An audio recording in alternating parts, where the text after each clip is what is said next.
I'm a pharmacy student in Al Ain University. I'm going to present a topic I worked on with my colleagues Hala Al-Khatib and Marina Al-Nasrallah under the supervision of our professor, Dr. Tariq Abu Snaid.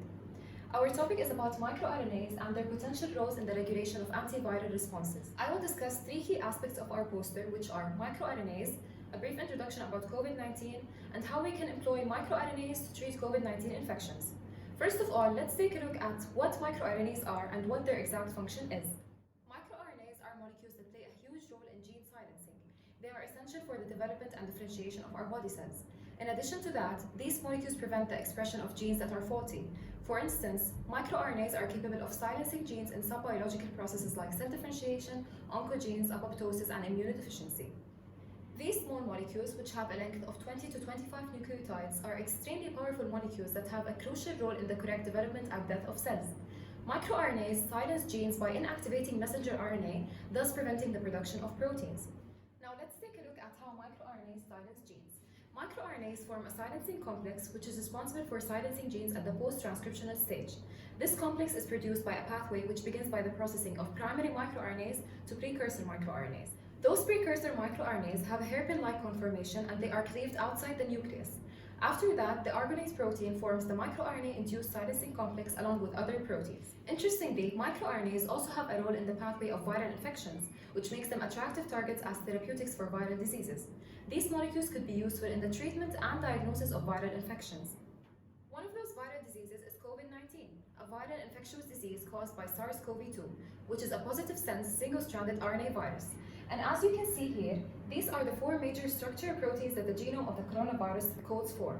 This protein, which is a spike protein, facilitates the binding of the virus to ACE2 receptors on type 2 pneumocytes.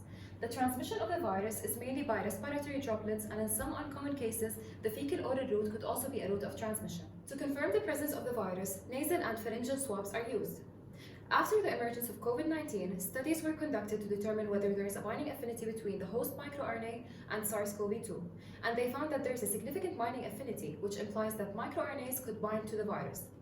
However, the challenge was to study the different binding sites and what are the results of the binding. As you can see in this figure, the binding of the microRNA to the 5' untranslated region results in the stabilization of the viral RNA, which will contribute to the replication of the virus. On the other hand, when the binding happens at the 3' untranslated region, the translation of the viral RNA will either be suppressed or enhanced. Finally, when the binding happens at the coding region, the viral replication will be halted.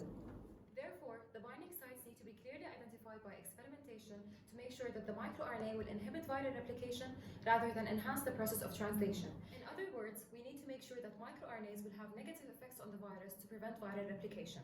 We can conclude that microRNAs can be used to treat COVID-19 infections. This could be possible if we design highly specific complementary microRNA strands that target the genome of the virus. The goal is to prevent viral replication of the genome and stop the production of proteins. High specificity is essential not only to correctly target the viral genome, but also to ensure that human genes are not affected. To conclude, we hope to continue building on this research in the future, and we would like to thank our university for giving us this opportunity. We would also like to thank our professor for supporting us.